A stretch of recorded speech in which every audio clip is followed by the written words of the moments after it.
Jampitsus, dan orang ini dulu juga adalah bagian dari Jokowi untuk menjalankan berbagai agenda Jokowi, menikmati hasil dugaan korupsi, ya itu adalah Jokowi. Maka kita mau supaya kasus ini diusut tuntas.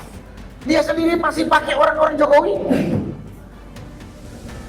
Menteri, banyak menteri bermasalah yang diduga juga adalah koruptor, yang diduga masih koruptor, tapi nggak dilepas-lepas. Bahkan Kapolri, teriakan rakyat ganti Kapolri sudah sejak berapa lama ini? Berapa lama udah nggak berani? Untuk kita suarakan, untuk kita hentikan Jokowi oligarki dalam merampok kedaulatan rakyat. Assalamualaikum warahmatullahi wabarakatuh. Jadi terjadinya pertarungan ya antara Polri dengan kejaksaan itu mencerminkan bahwa Jokowi itu masih berkuasa. Jokowi yang di backup oleh oligarki itu merasa terganggu dan terancam kepentingannya, termasuk kepentingan Jokowi misalnya terkait ijazah palsu dan berbagai kasus korupsi. Karena terancam, maka mereka melakukan sesuatu, salah satunya menghentikan Jampitsus. Bagaimana supaya ini dibungkam.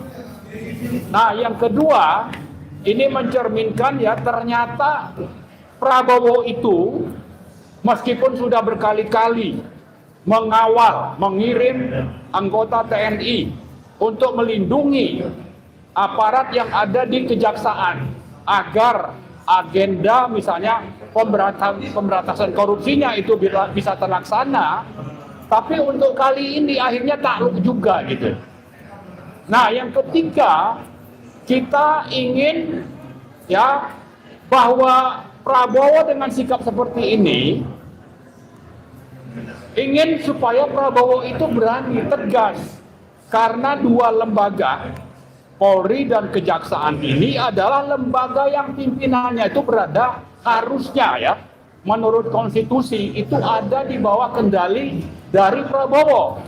Tapi kalau seperti ini yang terjadi, Polri bisa seenaknya saja untuk menjalankan agenda Jokowi dan oligarki, maka kita sebetulnya sangat prihatin dengan sikap Prabowo yang seperti ini. Tapi terlepas dari itu, bagaimanapun itu nanti yang penting ya, perlu kita ingatkan, kita tuntut siapapun koruptor ya, termasuk itu Jampitsus, dan orang ini dulu juga adalah bagian dari Jokowi untuk menjalankan berbagai agenda Jokowi, menikmati hasil dugaan korupsi, ya itu adalah Jokowi. Maka kita mau supaya kasus ini diusut tuntas. Konon katanya yang namanya Jampitsus ini punya informasi tentang berbagai skandal korupsi di Indonesia. Misalnya soal Jiwasraya, Asabri, korupsi BBM, migas, lalu ada kaitan misalnya Yakult Haji, atau Nadiem soal Chromebook. Ini semuanya ada kaitan dengan Jokowi dan kemungkinan besar yang namanya Jampitsus itu tahu. Nah, kita mau terlepas tadi bahwa terakhir ini memang Jampitsus bekerja dengan Prabowo, tapi akhirnya mundur karena tekanan Jokowi dan oligarki.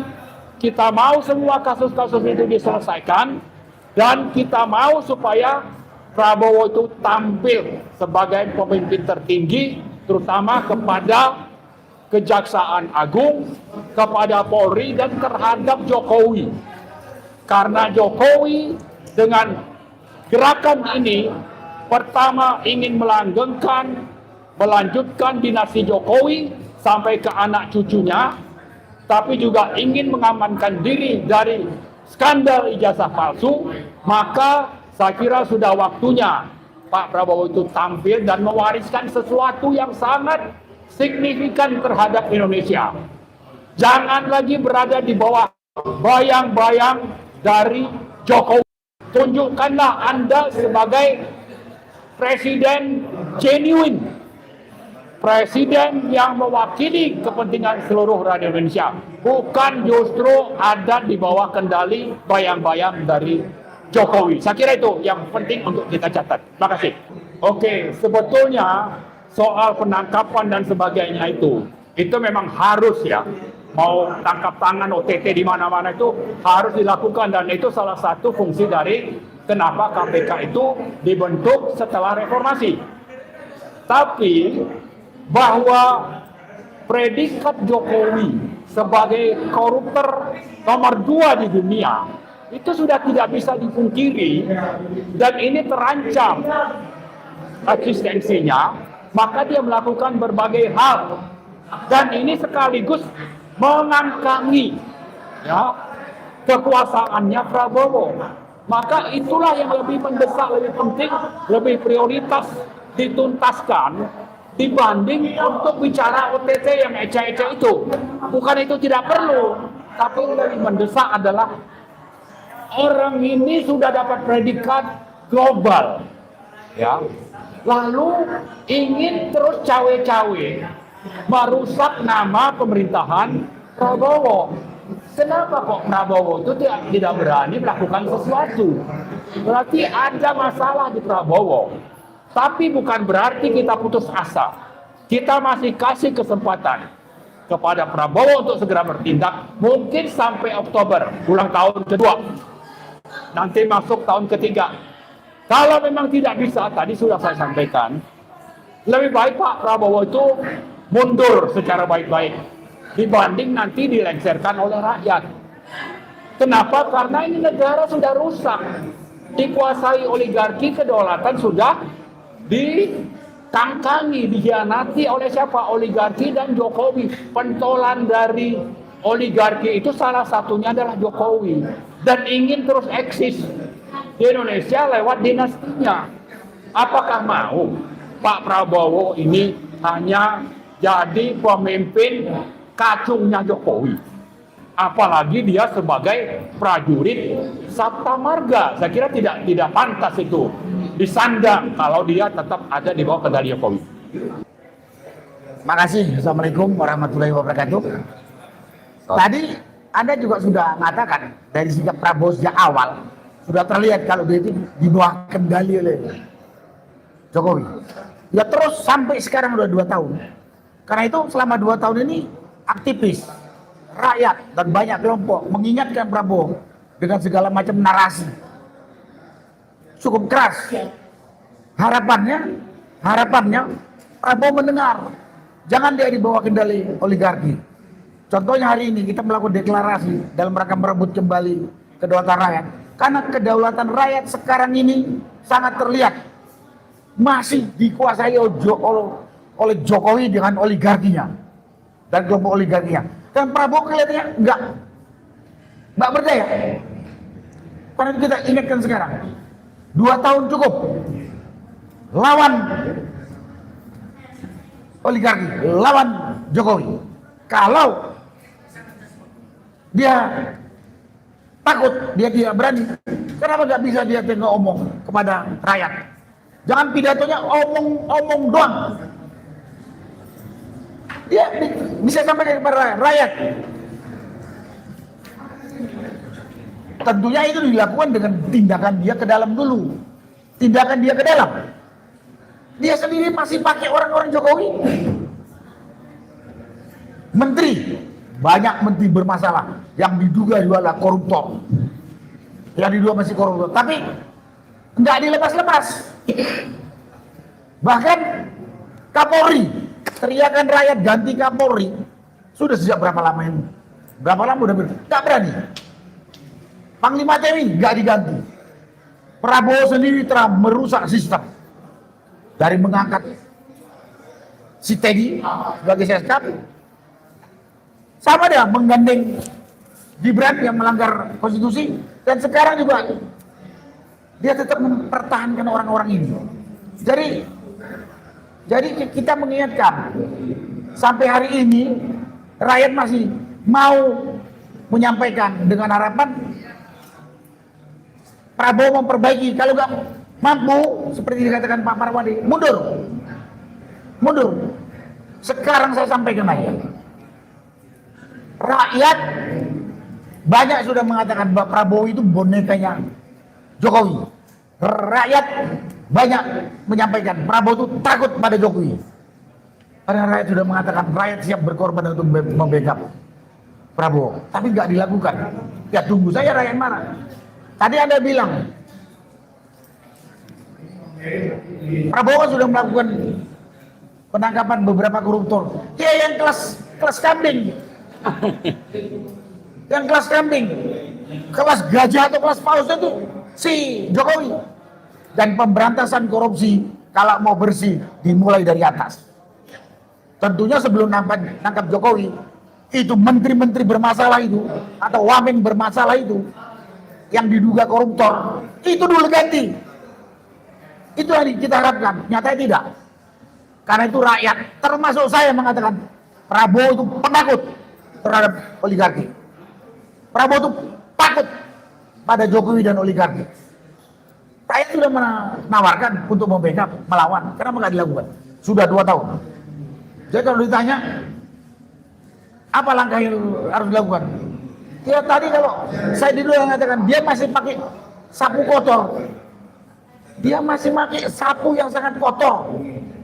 Gimana mau bersih yang dibersihkan sama dia? Dan pemberantasan korupsi itu tidak bisa dimulai dari kelas kambingnya. Top koruptor yang di atas, yang namanya Jokowi, yang sudah dinyatakan sebagai koruptor dan penjahat nomor 2 di dunia ini.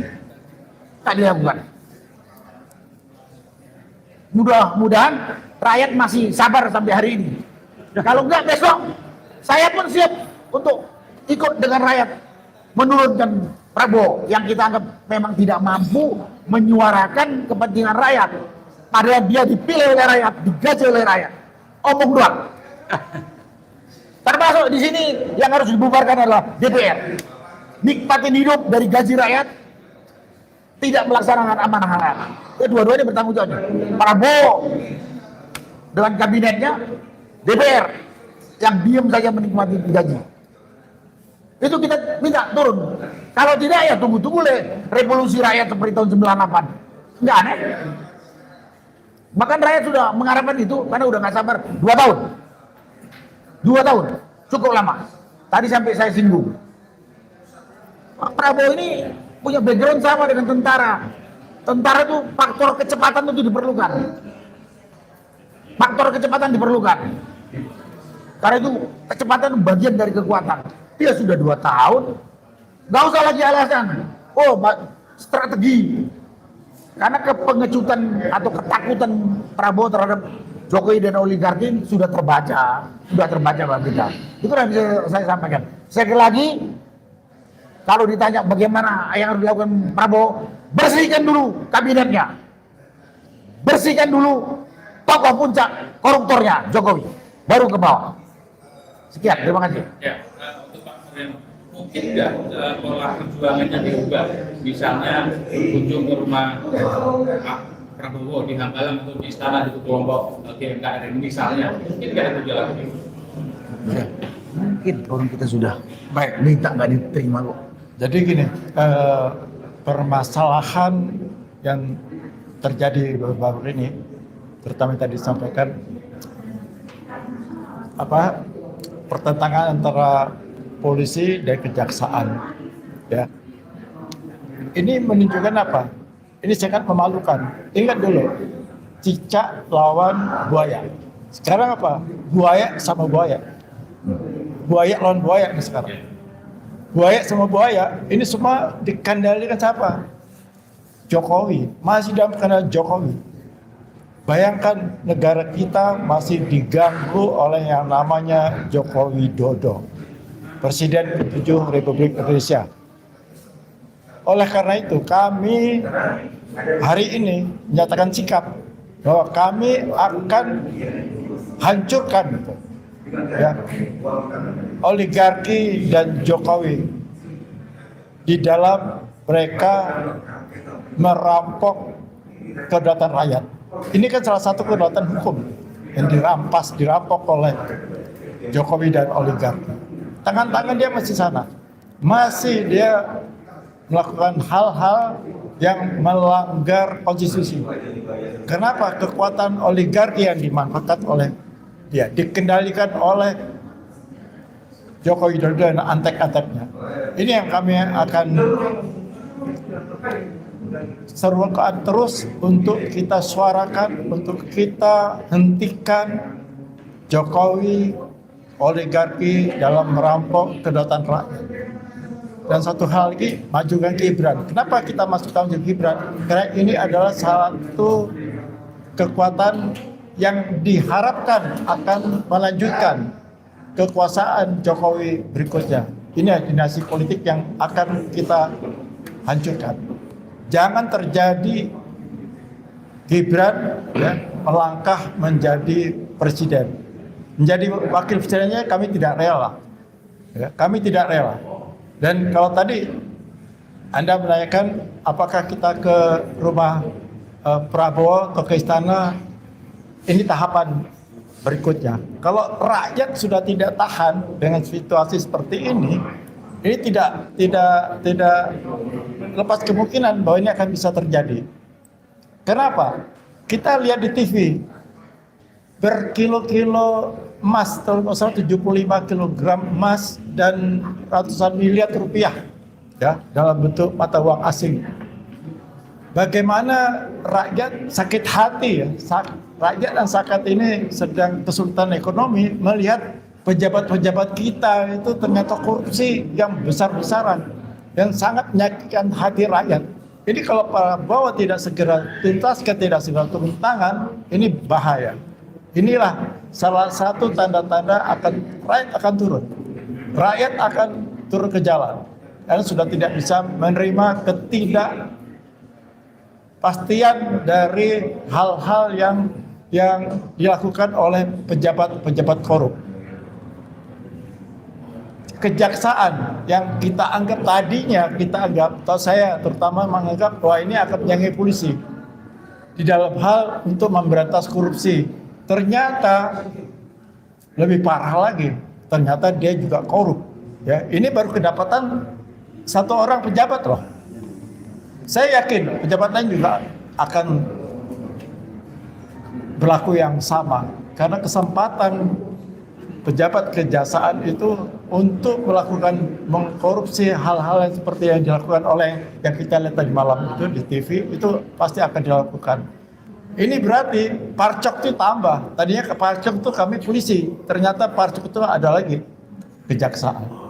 Jadi memang betul geng SOP ini betul-betul masih dikendalikan oleh Jokowi, yaitu geng Solo, geng oligarki, dan geng Parcok. Parcok itu sekarang ternyata tambah lagi. Ternyata kejaksaan juga masih di bawah bayang-bayang Jokowi. Baik, ke Pak Rizal. Kira-kira bagaimana perkembangan dari kasus penyusutan ijazah palsu Jokowi? Kan kita lihat pihak Jokowi itu paling senang untuk memecah belah. Apalagi yang terakhir kemudian ada perpecahan antara Ahmad Komarudin dengan Refli Harun. Nah, kira-kira seperti apa nasibnya dari dua perkara yang diajukan berbeda itu dari FIFA maupun Presiden? Ya, saya kira bahwa upaya-upaya hukum itu selalu dilakukan dengan mungkin pola-polanya. Katakanlah kalau polanya Roy Suryo melalui pra-peradilan, gitu kan, melalui proses prosedur yang tidak benar. Tapi dari sisi FIFA langsung kepada masalah pokoknya, tidak melalui pra-peradilan. Tapi dia akan berjuangnya untuk prosedur yang salahnya dari eksepsi perlawanan. Jadi ada titik temu antara Roy Suryo dengan FIFA, gitu kan, dari sisi perlawanan hukum. Yang dikhawatirkan atau masyarakat sedang menuntut ini adalah soal kehadirannya Joko Widodo di persidangan. Tuh, jadi sebetulnya itu yang diharapkan itu oleh publik. Nah, kekhawatirannya adalah kalau misalnya pra-peradilan menang, kemudian eksepsi dikabulkan, berarti kan tidak ada lagi ruang untuk datangnya Jokowi di pengadilan. Makanya di sini warning gitu. Jangan sampai itu adalah satu strategi gitu kan dari Jokowi yang mungkin juga ditangkap dan dimanfaatkan juga gitu kan oleh mungkin Roy, mungkin juga Tifa gitu kan, sehingga ada win-win. Tapi publik kecewa gitu kan, karena yang dituntut oleh publik adalah bagaimana Jokowi hadir di persidangan, kemudian dia membuktikan tentang asli dan palsunya ijazah itu. Jadi itu warning, kelihatannya warning kan. Nah dari sisi yang lain, sebenarnya tersangka lain kan ada saya, ada Rustam, ada juga Kurnia gitu kan, yang sedang berjuang juga untuk melakukan pembuktian tentang status ijazah Joko Widodo ini. Maka kita masuknya ke Barreskrim gitu. Jadi kita mengadukan Dumas ke Barreskrim dengan pembuktian bahwa Joko Widodo itu adalah pengguna, Pratikno itu adalah aktor intelektual, Eko Prasetyo itu adalah pelaksana teknis, dan mediatornya ada Pak Iman untuk pembuatan ijazah palsu. Saya kira ini kita masukkan gitu ke Barreskrim. Jadi ada upaya yang lain, gitu. Ada dua desain gitu kan untuk membuktikan ijazah Joko Widodo itu palsu. Satu desain di ruangnya Roy dan Tifa gitu kan, bahwa itu harus sampai ke persidangan. Itu maksud desainnya agar Jokowi datang, Jokowi membuktikan, jaksa juga mengoptimalkan proses pembuktian dokumen dan seterusnya kan gitu. Tapi di desain lain, skenario lain, skema lain adalah apa yang dilakukan oleh tiga tersangka yang lainnya, yaitu kita masuk ke Barreskrim supaya Barreskrim segera bergerak untuk melakukan permintaan keterangan atas orang-orang yang kita sebut tadi, sampai juga nanti kita ketahui katanya Pak Prabowo sudah tahu tentang ijazah itu palsu. Berarti sebenarnya nanti Barreskrim harus bisa minta keterangan Prabowo, dan Prabowo jadi saksi. Kalau misalnya dia tidak mau jadi saksi, berarti dia melakukan pembiaran atas suatu kejahatan, namanya crime by omission. Crime by omission adalah pembiaran atas kejahatan. Jadi akan sampai ke situ. Mereka skandal ini skandal nasional, bahkan skandal internasional, dan akan melibatkan banyak orang dan banyak petinggi-petinggi negara juga, walaupun kasusnya hanya selembar ijazah. Ya, baik, terakhir nih Pak, nanti boleh dijawab siapa saja, tapi menurut Pak Marwan. Jadi sebetulnya yang disebut common enemy itu sudah jelas ya Jokowi. Cuma kan isunya kemudian ada melebar kemana-mana ya, ada yang Jokowi PKI, Jokowi anti oligarki, Jokowi korupsi, Jokowi dinasti. Sebetulnya isu yang paling menarik untuk memantik masyarakat untuk menyatukan persepsi dan kemudian mengubah keadaan, yang mana sesungguhnya Pak? Ya, memang sangat banyak ya. Tapi kalau bicara kadar yang paling merusak, saya kira bicara soal korupsi. Dan penilaiannya itu bukan cuma di dalam negeri. Lembaga seperti OCCRP yang tiap tahun itu OCCRP ya, setiap tahun itu kan mengeluarkan informasi, mempublish secara terbuka, secara global tentang siapa sih pemimpin di dunia ini yang bermasalah. Itu ya disebut nama Joko Widodo. Kemudian di sisi lain, kalau bicara korupsi itu merampok uang rakyat, lalu rakyatnya sendiri banyak yang miskin dan menderita. Jadi saya sedikit yakin bahwa ini lebih pas ya. Tapi bisa saja ada pendapat lain. Karena kalau bicara soal ijazah, awal-awal kan memang masyarakat itu lebih percaya Jokowi. Tapi dengan berjalannya waktu, terutama kaum terdidik, itu akhirnya mayoritas itu sudah menganggap memang palsu ini ijazah gitu. Nah yang jadi masalah, kita punya DPR ya. Itu ngapain saja gitu loh. Ya kan ada fungsi pengawasan yang disandang oleh anggota DPR itu yang harusnya mereka eksekusi. Jangan sampai ini dibiarkan sementara aspirasi rakyat itu sudah semakin kental untuk ini diusut tuntas. Nah, tapi memang kita paham, ini penjahat pengkhianat konstitusi ini memang punya kartu menyandera semua pimpinan partai. Itu sebabnya saya kira penting sekali bagi rakyat. Lupakanlah itu yang namanya sembako atau bansos yang terus disebar oleh Jokowi, apalagi nanti kalau mau ke daerah. Dan logistiknya jangan lupa, ini sangat banyak nih Jokowi. Dia bisa mengeluarkan sangat mungkin puluhan atau ratusan triliun. Nah, tapi rakyat jangan mau lagi tertipu oleh pengkhianat raja pembohong ini. Saya kira demikian. Ya, baik, Pak Sunarto mau menambahkan. Cukup. Cukup ya. Cukup. Pak Rizal. Ya, saya kira karena saya sedang berhadapan dengan masalah ijazah palsu ini bisa jadikan landasan bagi common sense menuju common enemy. Common enemy-nya Jokowi jelas, tapi common sense-nya ijazah palsu. Karena ini yang paling dekat gitu, dan paling mudah untuk kita lakukan upaya sampai kepada pembuktiannya. Kemudian dan itu jelas juga aturan-aturannya tentang kemungkinan pemalsuan dan menyuruh palsu dan sebagainya, delik-deliknya. Artinya untuk bisa menangkap dan menahan itu penjelasan. Satu. Yang kedua adalah politik dinasti. Ini juga marhalah, tahapan. Yang bisa dikaitkan. Ini Gibran, makanya spirit kita adalah masukkan Gibran. Kan? Jadi Jokowi dan Gibran satu paket ternyata.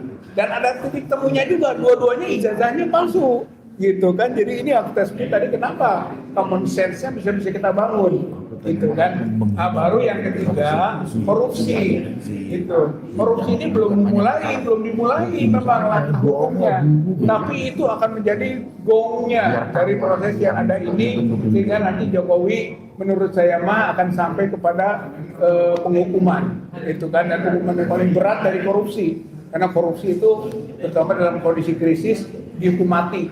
Jadi akan nanti gerakan rakyat itu yang common enemy yang berbasis common sense-nya adalah hukum mati Jokowi, hukum mati Jokowi, hukum mati Jokowi.